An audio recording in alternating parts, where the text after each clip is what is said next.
நிச்சயமாக இன்று ஸ்டான் சாமி நம்ம இவ்வளவு தூரம் பேசுவதற்கு நான் ஒருவன் மட்டுமல்ல, எத்தனையோ பேர் துணை நின்றிருக்கிறார்கள். அதுல குறிப்பாக மனித உரிமை ஆர்வலர்கள். அவர்கள் சட்டத்தின் அடிப்படையில் இருக்கக்கூடியவர்களாக இருக்கலாம், மீடியா நண்பர்களாக இருக்கலாம், ஆண்கள், பெண்கள், ஜாதி, மதம் அனைத்தையும் கடந்து தேசிய அளவுல, இன்டர்நேஷனல் அளவுல நான் சொல்லணும்னா எனக்கு கிடைத்த பாக்கியம் இது. அத்தனை பேரும் துணையாக வந்தார்கள். அதன் வழியாகத்தான் இந்த ஸ்டான் என்ற இன்று நம்ம ஒரு ஐக்கனாக பார்க்கிறோம். மனித உரிமைக்கு, குறிப்பாக ஆதிவாசி உரிமைக்கான ஒரு ஐக்கனாக பார்க்கிறோம். அவருடைய உண்மை பணிகளை வெளியில் கொண்டு வர முடிந்தது என்பதை நான் உறுதியாக சொல்ல முடியும். ஒருவனால் மட்டுமல்ல, பலரும் இயேசு சபையார் துணையாக இருந்திருக்கின்றார்கள். இது எல்லாத்தையும் என்ன சொல்லணும்னா நேவிகேட் பண்ணி கொண்டு போகக்கூடிய ஒரு செயலை நான் செய்தேன் என்பதுதான் எனக்கு திருப்தியாக உள்ளது. இன்றும் நான் நினைத்து பார்க்கும் பொழுது ஸ்டான் என்பவரை இழந்து விட்டோம் என்பது இருந்தாலும், ஆனால் அவர் வழியாக சாதித்தது குறிப்பாக இயேசு சபைக்கும், இந்தியாவிற்கும், அகில உலகிற்கும் எதை நோக்கி நாம் செல்ல வேண்டும், எது மாநிலத்தில் உயர்ந்தது, மதிப்பும் மரியாதையும் மதிப்பீடுகளும் உயர்ந்தது என்பதை இன்று உயர்த்தி பிடிக்கக்கூடிய அளவுக்கு ஸ்டான் தன்னுடைய வாழ்க்கை அமைத்துள்ளார் என்பதை பார்க்கும் பொழுது நிச்சயமாக அவருடைய பங்களிப்பு ஒரு சிறந்த பங்களிப்பாக இருந்திருக்கின்றது. அது எல்லோரும் உறுதி செய்யக்கூடிய அளவில் இருந்திருக்கின்றது என்பதை நினைத்து நான் பெருமை அடைகின்றேன். பலரும் யோசிக்கலாம், ஸ்டான் ரொம்ப வயசானவர், நான் ரொம்ப இளமை, எனக்கு 63 வயது ஆகுது, எனக்கு ஸ்டானுக்கு 25 வயது வித்தியாசம். முதல் முறை நான் பார்த்தது ராம்நாட்ல இயேசு சபையால் பல்மேரா அப்படின்னு தலித் மக்கள் மத்தியில பணி செய்து கொண்டிருந்தோம். 89, 90ல என்னை பெங்களூர்ல நிறுவனத்துக்கு அனுப்பி வைத்தார்கள் பயிற்சிக்காக. என்ன பயிற்சி என்றால், ஸ்டான் எங்களுக்கு பிரஸ்டரைக்கான் கிளாஸ்நாஸ்ட பத்தி கிளாஸ் எடுத்தார். அப்ப உங்களுக்கு தெரியும், கோர்பச்சேவ் காலத்துல இந்த மறுமாற்றம் என்பதை பற்றிய ஒரு கருத்தாக்கம் வந்தது. அதை ஒட்டி அப்ப நான் அவரை எடுத்து பார்ப்பேன். இவ்வளவு பெரிய மனிதர், என்ன வார்த்தையே தெரியல, அதை பற்றி எல்லாம் விவரமாக கிளாஸ் எடுத்துக் கொண்டு இருக்கின்றார், வகுப்பு எடுக்கிறான்னு சொல்லி 5 நாட்கள் வகுப்பை முடித்து விட்டு வந்தேன். ஹென்றி சொன்னது போல மீண்டும் என்ற உறவு 2001ல தான் வந்தது. அது குறிப்பாக இந்த பகைச்சா நிறுவனம் உருவான சமயத்துல. இதுல நான் ஸ்டானை ரொம்ப சாதாரண மனிதராக, என்னோடு மிக நெருக்கமானவர், ஆனால் பல சமயங்களில் நாங்களும் முரண்பட்டு இருக்கின்றோம். அதாவது தனிப்பட்ட விதத்துல, கருத்தளவுல. ஏன்னா சில காரியங்களை எனக்கு பிடிவாதம் கூட உண்டு, ஸ்டானுக்கு பிடிவாதம் கூட உண்டு. இருவரையும் சேர்த்து பார்ப்போம். அப்படி ஒரு நிகழ்வு தான் பகைச்சா, அந்த உருவான கதை. அதை நம்ம ஸ்டான் ஒரு சாதாரண மனிதராகவும் பார்க்கணும். அதை எப்படி அவர் தாண்டி சென்றார் என்பதை பார்ப்பது மிக முக்கியம் என்பதை நான் பார்க்கிறேன். முதல் முறையாக அந்த சென்ட்ரல் ஜோன் பகுதிக்கு ஸ்டான் நான் விசிட்டுக்கு போறேன். அவர் ஒரு சின்ன என்ன சொல்றது, அபார்ட்மெண்ட்ல தங்கி இருந்தாரு. பேசிக் கொண்டிருக்கிறார். அப்பதான் உறவு எங்களோட வருது. அப்ப இந்த பகைச்சா என்ற கனவை பற்றி சொல்கிறார். நல்ல விஷயம் ஸ்டான். ஏன்னா நான் தமிழகத்துல இருந்து போறேன். தலித் மக்களை பற்றி அதிகமா தெரியும், ஆதிவாசி மக்களை பற்றி அதிகமா தெரியாது.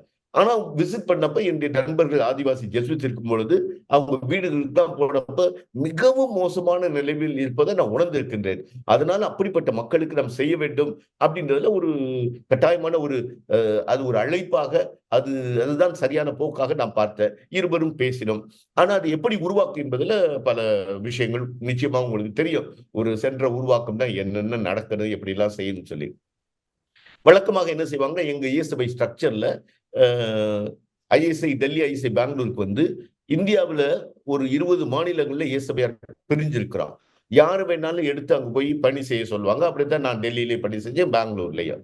அதே போல இந்த சென்ட்ரல் ஜோன் அப்படின்னு சொல்லுவாங்க, ஆதிவாசி மக்கள் அதிகமாக இருக்கக்கூடியது.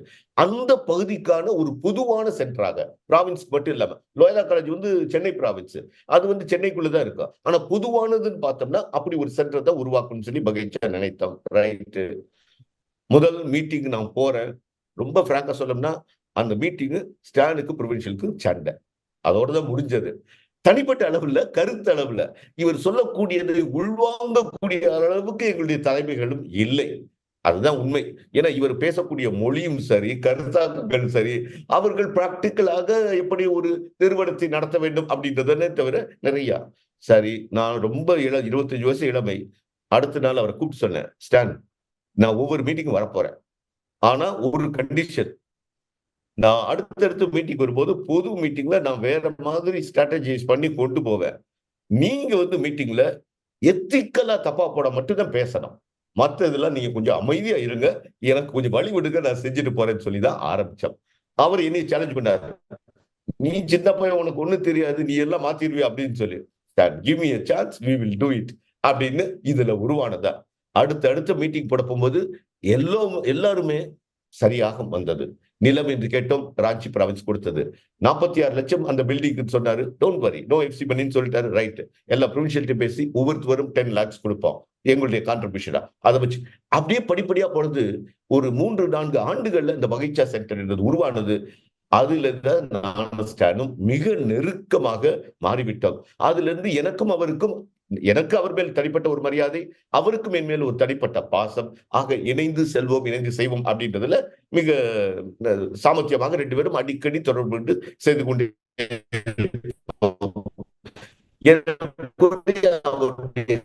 கனவு, பெரும் கனவு. அதுல பங்கு எடுத்த டிசைன் பண்ணுவது, அங்க இருக்கக்கூடிய ஆதிவாசி, அதாவது நம்ம பிர்சா முண்டாவுடைய சிலை வைப்பது, அக்கடா, அதாவது அந்த ஆதிவாசிகளுடைய ஸ்டைல் அதை கட்டுவது, எல்லோருமே கூடுவது மாதிரி செய்வது, அறைகள் எல்லாமே ஆதிவாசி பாணியில ஒரு ஓப்பன் ஃபோரமா, எந்த ஒரு ஆதிவாசியும் எந்த ஹெசிடேஷன் இல்லாம உள்ள வரணும், அங்க வந்து பேசணும், அவங்களுடைய பிரச்சனைகளை பேசணும். இது எல்லாம் முழுமையாக அவர்தான் சொன்னார். அவருக்கு என்று ஒரு ஆர்கிடெக்ட கண்டுபிடிச்சு எல்லாமே செய்தார். அதற்கு நான் துணையாகத்தான் இருந்தேனே தவிர, மற்றபடி அங்க செய்தது எல்லாமே அவருடைய விருப்பப்படிதான் செய்யப்பட்டது என்பதை நான் உறுதியாக சொல்ல விரும்புகிறேன். இப்படி போய்க்கொண்டிருக்கும் பொழுதுதான் அடுத்த கட்டமாக இன்னொரு சவாலும் வந்தது. நான் முடித்து விட்டுட்டு வேற ஒரு பணிகளுக்கு சென்று விட்டு 2012ல இருந்து ஐஎஸ்ஐ டெல்லியில ஒரு டைரக்டராக இருக்கிறேன். அப்பொழுது எனக்கு என்று ஒரு கனவு இருந்தது. ஏசபையார் பல சிறு சிறு குழுக்களாக பணி செய்கிறார்கள். தேசிய அளவுல ஒரு ஒருங்கிணைப்பை கொடுக்கும் சொல்லி ஒரு ப்ராஜெக்ட்ட யோசித்தேன். மிஸ்ரி ஒரு அப்ரோச் பண்ணேன். அவங்களும் ஹெல்ப் பண்ணாங்க. அது ஆரம்பிச்ச பிறகு ஸ்டாலினுக்கு எனக்கு வாக்குவாதம். நான் ராஞ்சியில போய் அந்த ப்ராஜெக்ட் ஐடியான்னா ஒரு 100 civil society groups, NGO civil society groups ஒரு தளத்தின் ஒரு கருத்தளவின்கீழ அது அக்சஸ் டு என்டைட்டில்மென்ட்ஸ், தங்களுக்கு இருக்கக்கூடிய அரசு உரிமைகளை பெறுவதற்கான ஒரு தளமாக வைத்து அந்த ப்ராஜெக்ட கன்ஸ்ட்ரக்ட் பண்ணியிருந்தேன். அதுல நான் உள்நோக்கமாக என்ன வைத்திருந்தேன்னா, ஒவ்வொரு பகுதியில் இருக்கக்கூடிய கம்யூனிட்டி லீடர்ஸ், ஆதிவாசி, தலித் கம்யூனிட்டி லீடர்ஸ் ஐடென்டிஃபை பண்ணி ட்ரெயின் பண்ணுவதுதான் அதனுடைய நோக்கம். இந்த ப்ராஜெக்ட் எல்லாம் ஆரம்பித்து வச்சுட்டு மிசரி சாங்ஷன் பண்ணிட்டாங்க, செய்வோம் சொல்லி ராஞ்சிக்கு போனா ஸ்டாண்ட் அப் இன் ஆர்ம்ஸ். நீ எப்படி இதை செய்யலாம்? இதனால என்ன பிரயோசனம்? இதுல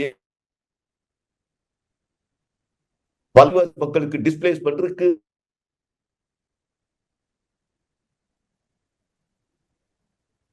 ஃபாலோ பண்றது கிடையாது, கிராம சபா ஃபங்க்ஷன் பண்றது கிடையாது. இதையெல்லாம் விட்டுவிட்டு இப்படி ஒரு தலைப்பு அப்படி.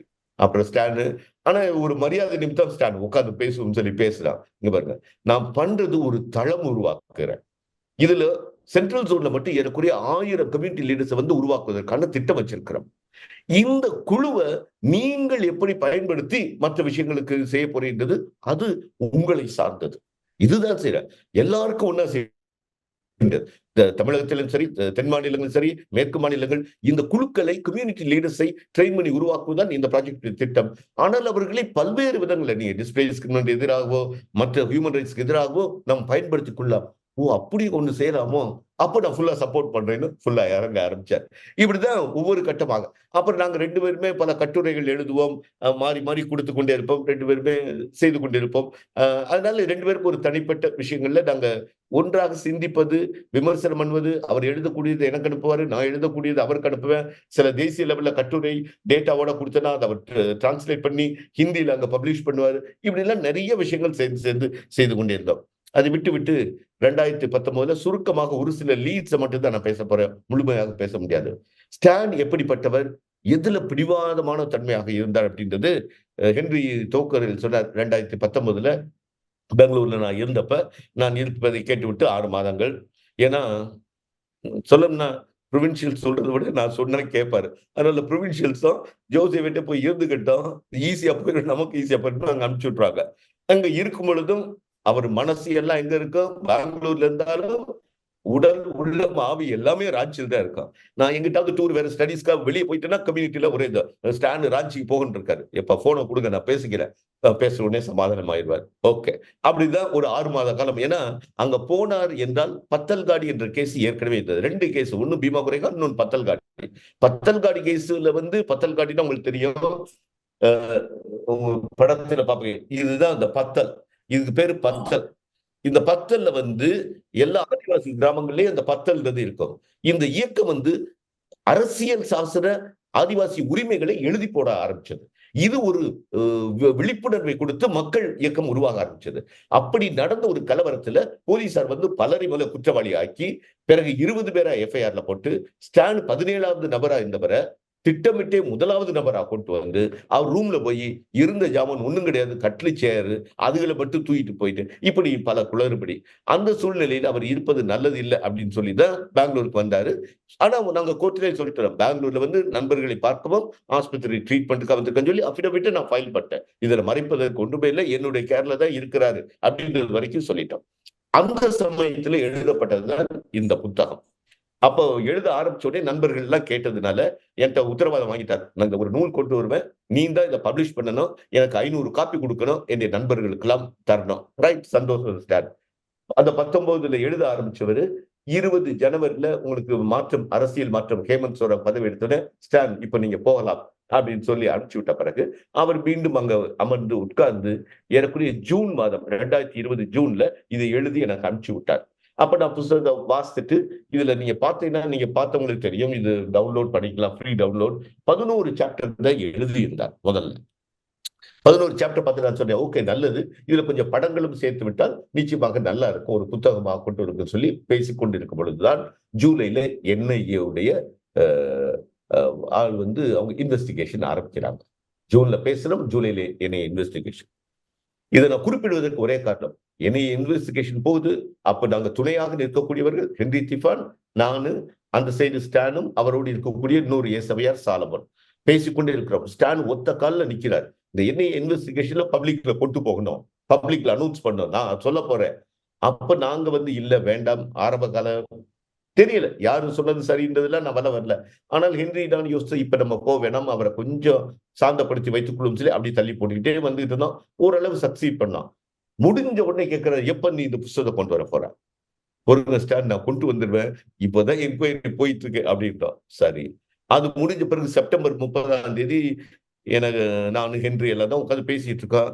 அவரே சென்ஸ் பண்ணிட்டாரு. இது ஸ்டான்டர்ட் ஒரு தனிப்பட்ட ஒரு குணம். ரொம்ப ஆழமா நான் பார்ப்பேன். He almost sensed what is going to happen. ரொம்ப தெளிவா இருந்தது எனக்கு. பல காரியங்கள்ல.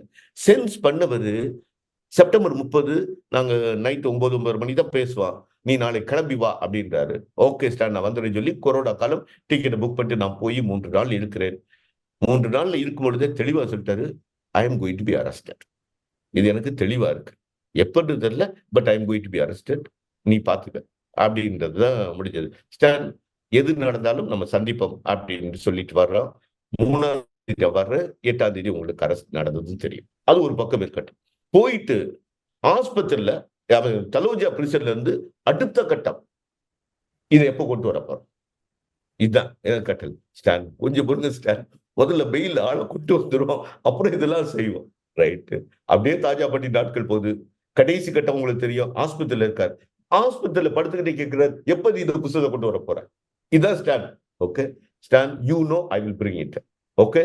அதனால இனிமே கேட்காதீங்க. என்ட்ட விட்டுருங்க. இப்படியே சென்றார். ஏனென்றால் அவருக்கு மெயின் என்னன்னா, அவர் போட்டிருந்த தலைப்பு, இந்த புத்தகத்துக்கான தலைப்பு, "Why truth has become so bitter, dissent so intolerable, justice so out of reach."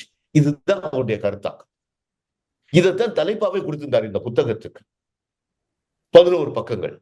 அவர் இறந்த பிறகுதான் அந்த சமயத்தில் ஐ எம் நாட் சைலண்ட் ஸ்பெக்டேட்டர்ன்றது மிக பிரபலியமாகிவிட்டதுனால, இதை நான் பெரிய தலைப்பாகவும், அது மட்டும் இல்லாம இந்த 11 கட்டுரைகளோடு சேர்ந்து அவர் பிரிசன்ல இருந்து எழுதிய கடிதங்கள், போயம்ஸ், எனக்கு தனிப்பட்ட எழுதிய கடிதங்கள், என்ஐஏவோட என்கொயரி பண்ணியிருந்தது. ஹென்றி தான் இந்த ஐடியா குடுத்தாரு. என்ஐஏ என்கொயரிய நீங்க டிராஃப்ட் பண்ணி வைங்க. அத வச்சுக்கொள்வோம்.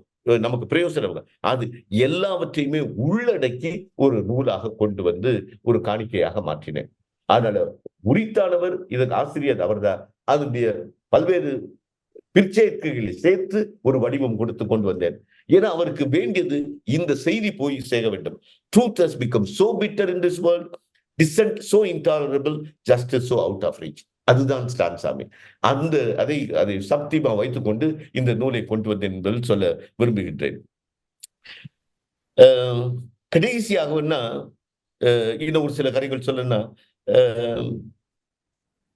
ஜெயில்ல இருக்கும்போது கூட உங்களுக்கு தெரியும். ஜட்ஜுக்கும், ஹைகோர்ட் ஜட்ஜுக்கும் ஸ்டாலின் பேசுறாரு. பேசும்பொழுது, எல்லாருமே நாம உடல் நலம் கருதி அவரை ஒரு ஆஸ்பத்திரியில வச்சு பார்க்கிறோம். ஆனா ஸ்டாலினுக்கு அதை பற்றிய கவலையே இல்லை. எனக்கு வேண்டியது என் மக்களோட இருக்கிறது. அதனால ஆர்கியுமெண்ட் ஜட்ஜுக்கு இருக்கும். என்னை ரிலீஸ் பண்ணா ராஞ்சிக்கு அனுப்புங்க. ஒவ்வொரு கேஸ் ஹியரிங் முடிஞ்ச உடனே நானும் மிகிர் தேசாய், அவர் ஸ்டான் வழியா தான் எனக்கு மிகிர் நண்பர். ஆனால் அதுக்கு முன்னால நித்யா ராமகிருஷ்ணன் இவங்க எல்லாருமே உதவி, கம்ப்ளீட்டான உதவி எனக்கு செய்தார்கள். ஸ்டான் அரெஸ்ட் ஆன அப்ப நான் உடனே போன் பண்ணியது வேற யாரும் இல்ல. ஏசபையார் கூட பண்ணல. ஏசபையார் தெரியும் பண்ணல. நித்யா ராமகிருஷ்ணனுக்கும் மிகிர் தேசாய் ஹென்ரிக்கு தான் அடிச்சேன். All of them set 24/7 we are available. அப்படிதான் ஒரு commitment. Anytime you can call us for stand midnight, we will respond to you. We are with you. இந்த ஒரு உத்தரவாதம் தான் என்னை தள்ளிக்கொண்டே போய்கிட்டு இருந்தது. அப்படி ஹாஸ்பிட்டல்ல அப்படி இருக்கும்போது கூட கடைசியாக அவர் என்கிட்ட சொன்னது, கடைசி போன் கால்ல என்கிட்ட கொஞ்சம் ஒரு சில உறவினர்கள் நண்பர்லாம் குடுத்து வச்சிருந்தாரு. அப்ப நான் அங்க உள்ள ஏசபையார்ட்ட சொல்லி, இந்த நம்பர வச்சுக்கங்க. ஒருவேளை யார்ட்டயாவது அவர் போன் பண்ணணும்னு நெனச்சா பேசுங்க. அப்படிங்க ஏன்னா ஹாஸ்பிட்டல்ல இருந்து பேச முடியும் அப்படின்றதுனால. அவர் தெளிவா உறவினர்லாம் எனக்கு வேண்டாம்.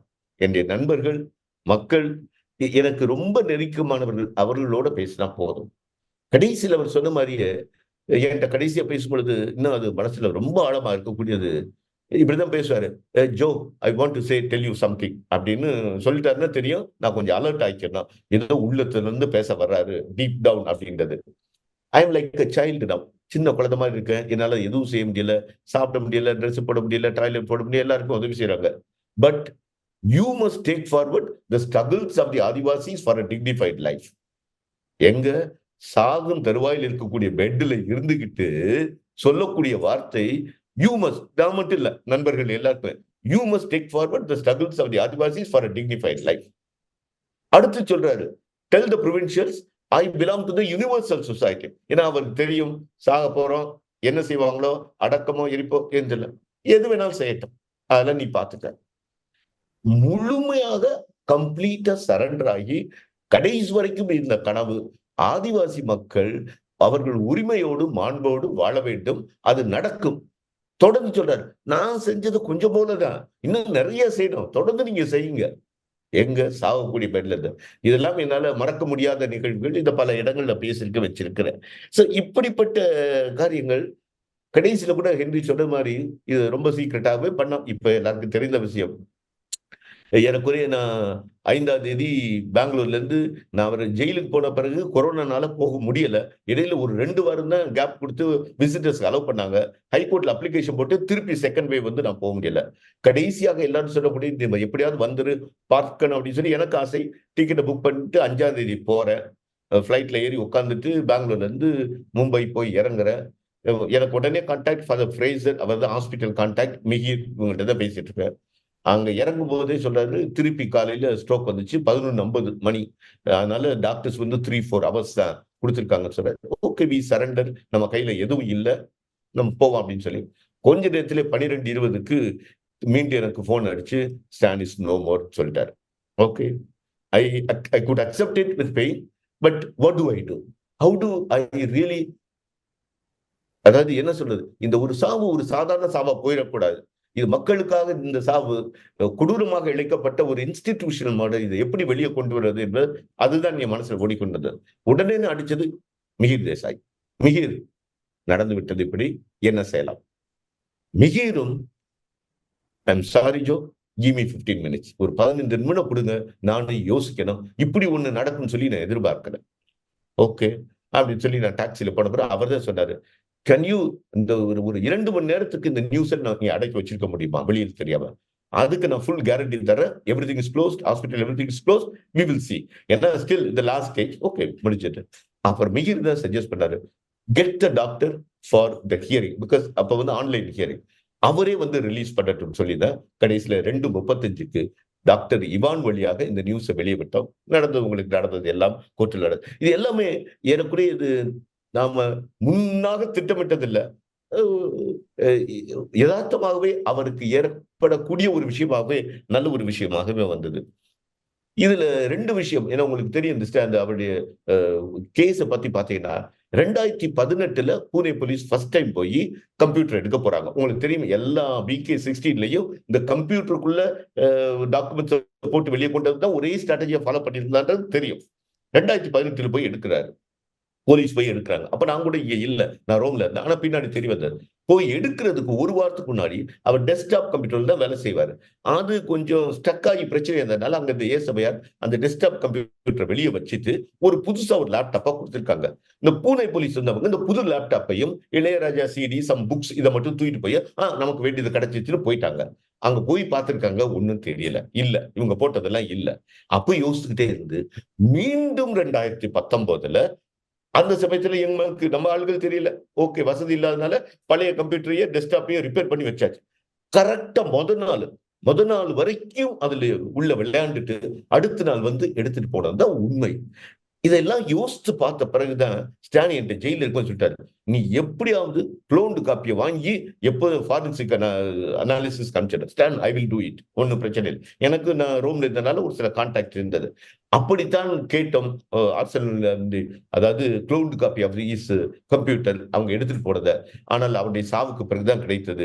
அதத்தான் ஆர்சனல் தொடர்ந்து ரிக்வெஸ்ட் பண்ணனால ஐ செட் ஓகே. நீங்கிட்ட சொன்னேன் ஆர்சனல்ட்ட குடுத்துருங்கன்னு சொல்லி. அந்த ரிப்போர்ட் அது வெளிய வந்த விதமெல்லாம் எனக்கு பார்க்கும் பொழுது, உண்மையிலே எல்லாமே அ தெளிவாக இருக்கின்றது.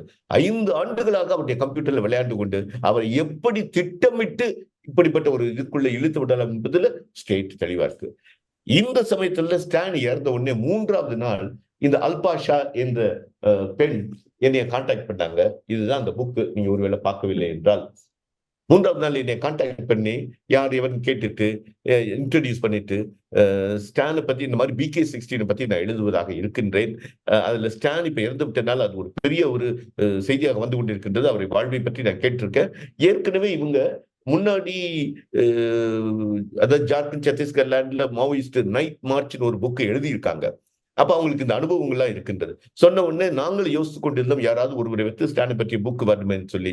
இவங்க அவர்களா வந்ததுனால முழு ஒத்துழைப்பு கொடுத்த பல இடங்கள்ல என்னைய பத்தி சொல்லியிருக்காங்க, கோட் பண்ணியிருக்காங்க. So we became friends. ஏறக்குறைய ஓராண்டு, 1 1/2 ஆண்டு இது எல்லாமே அவங்க ஏறக்குறைய ஸ்டான் இறந்ததிலிருந்து இந்த நூல் தயாரிப்புக்கு வேலை போய்க் கொண்டிருக்கின்றது. அங்க ஆர்சனல் ரிப்போர்ட் வரும்போது கூட எல்லா கான்டாக்ட்ஸையும் குடுத்துட்டேன். அவங்களும் எல்லாரையும் இன்டர்வியூ பண்ணி, உண்மையிலேயே நீங்க வாசித்தீங்கன்னா, தயவு செய்து இதுல 6வது சாப்டர வாசிச்சு பாருங்க. 6வது சாப்டர்ல எப்படி பூனே போலீஸ் கம்ப்யூட்டருக்குள்ள யார் யார் திட்டமிட்டு போட்டத பேரோடு, படத்தோடு பதிவு பண்ணிட்டாங்க ரெக்கார்ட். இத விட ஒரு எவிடன்ஸ் தேவையில்ல. ஒரு பக்கம் ஆர்சனல் ரிப்போர்ட், அதை தாண்டி எப்படியெல்லாம் எந்தெந்த போலீஸ் அதிகாரிகள் இதில் ஈடுபட்டுள்ளார்கள் என்பதை கண்டுபிடித்து, அவர்களையும் விசாரித்து பதிவு பண்ணிவிட்டார்கள் என்பது மிகச் சிறப்பான ஒரு நூல். அஃப்கோர்ஸ் எல்லா மற்ற பிகே16 நூல பற்றி கவர் பண்ணியிருக்காங்க. அவங்க வாழ்க்கை அவர்கள் யாருக்காக வாழ்ந்தார்கள் என்பது. ஆனால் அதைவிட குறிப்பாக எப்படி இந்த போலீஸ் திட்டமிட்டு இந்த பிகே16 என்ற ஒரு கதையை உருவாக்கி இவர்கள் எல்லா மனித உரிமை காப்பாளர்களை உள்ளிழுத்து திட்டமிட்டு கம்ப்யூட்டருக்குள்ள புகுத்தி செய்தார்கள் என்பதை மிக தெளிவாக அந்த போலீஸ் அதிகாரிகளையே கேட்டு விசாரித்து எல்லாமே அவர்களை மாட்ட வைத்து எழுதியிருக்கின்றார்கள் என்பதுதான் உண்மை. நாங்க தற்பொழுது ஏறக்குறைய 2 கேஸ்கள பதிவு பண்ணியிருக்கிறோம்.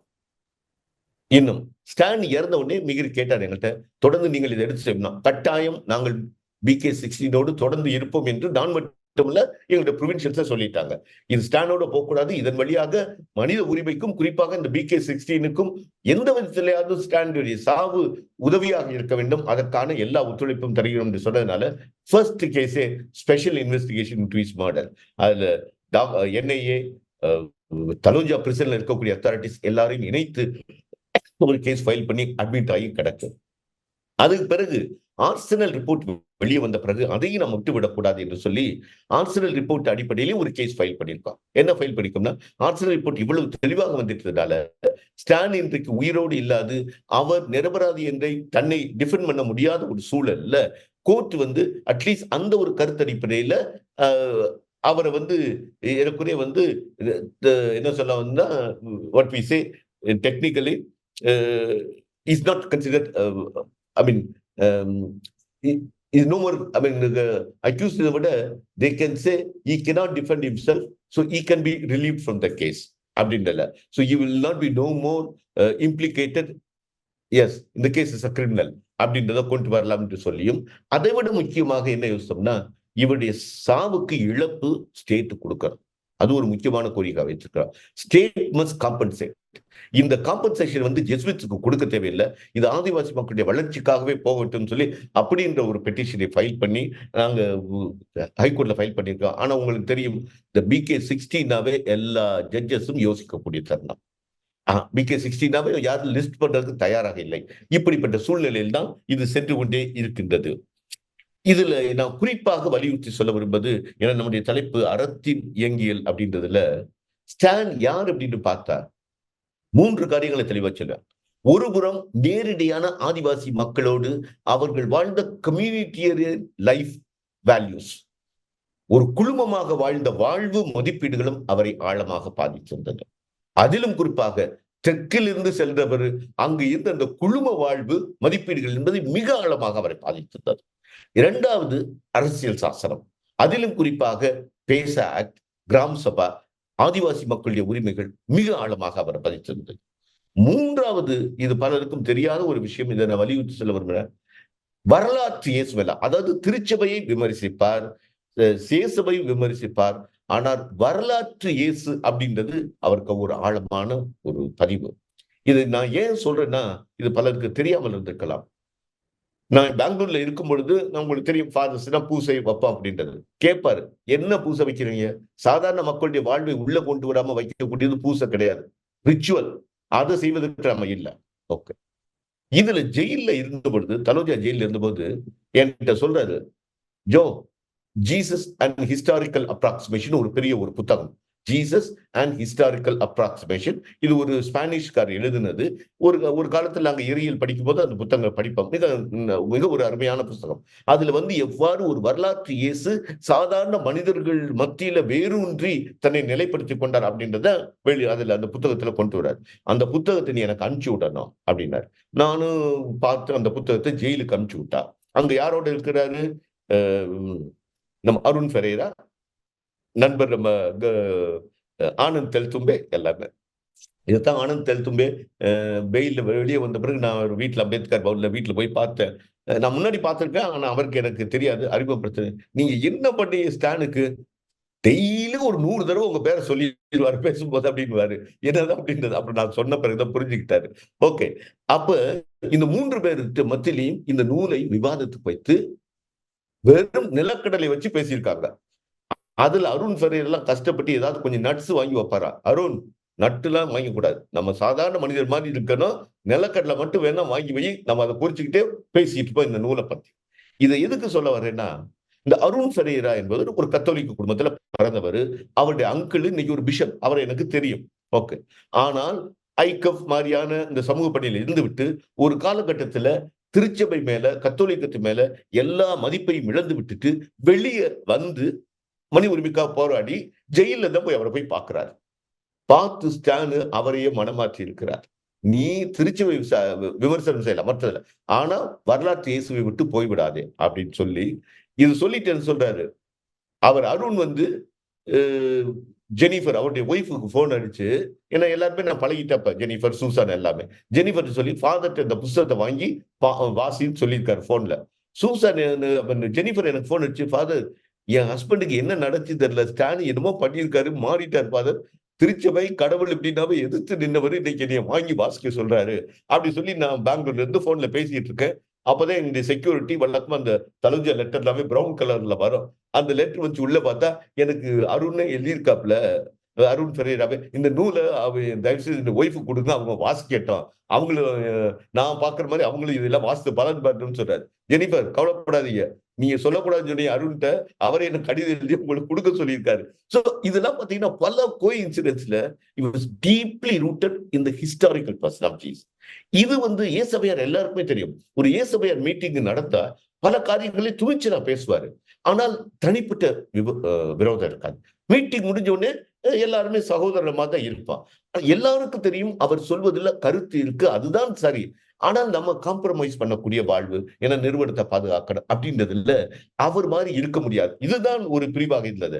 அதனால எல்லோரும் அவரை மதித்தார்கள், ஆனால் அவரை பின்பற்றுவதற்கு தயங்கினார்கள், இன்க்ளூடிங் மீ, என்னையும் பற்று.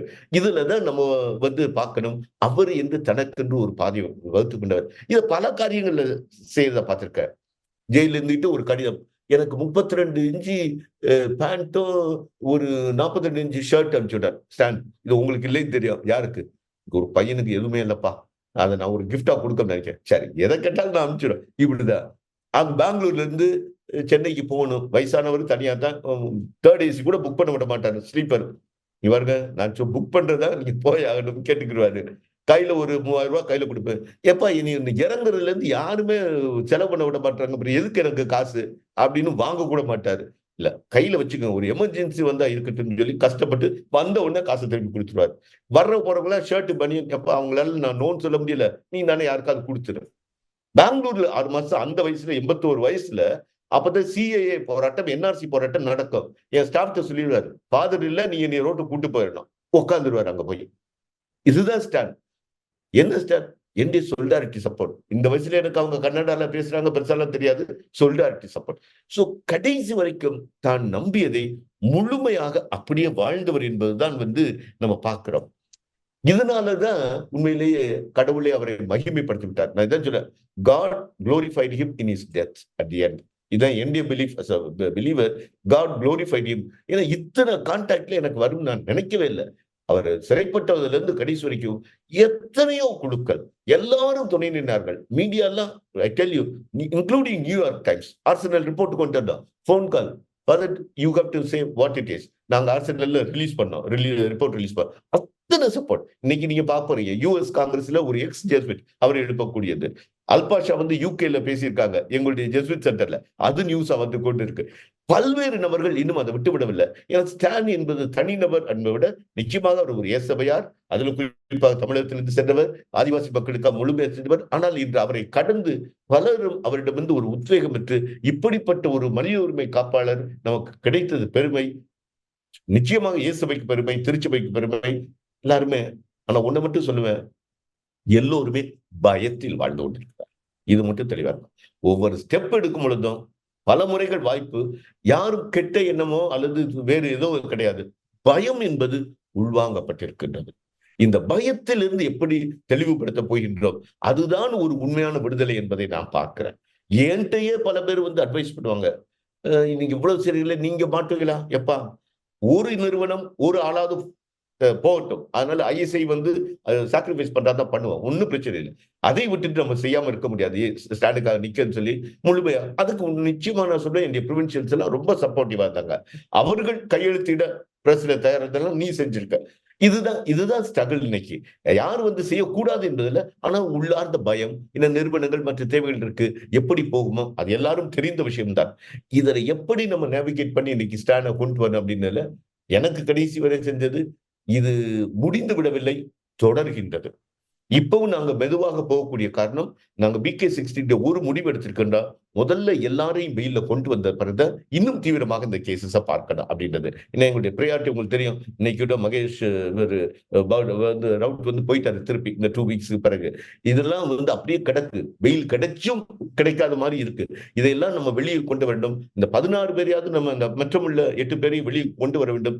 அதன் பிறகு தொடர்ந்து இதை ஒரு ஒரு ஆயுதமாக எடுத்து நம்ம மனித உரிமை காப்பாளர்களுக்கு வலுப்படுத்த தொடர்ந்து இன்னும் செய்ய வேண்டும் என்பதுதான் நம்முடைய போக்காக இருக்கின்றது. சில இடங்களில் சுணக்கம் வரலாம். ஆனால் தொடர்ந்து செய்து கொண்டே இருக்கிறோம். பயம் தெளிந்து மதிப்பீடுகள் மேல் நம்பிக்கை கொண்டு அதை இன்னும் நம்முடைய அடுத்த சந்ததியினருக்கு விட்டு செல்ல வேண்டும் என்பதுதான் ஸ்டான்லியுடைய கனவாக இருந்தது. அதைத்தான் நாங்கள் தொடர்ந்து உங்களோடு இணைந்து சென்று கொண்டிருக்கின்றோம். அதனுடைய ஒரு பிரதிபலிப்பாகத்தான் இந்த ஒரு அமர்வையும் நான் பார்க்கின்றேன். ஆக வாய்ப்புக்கு மிக்க நன்றி.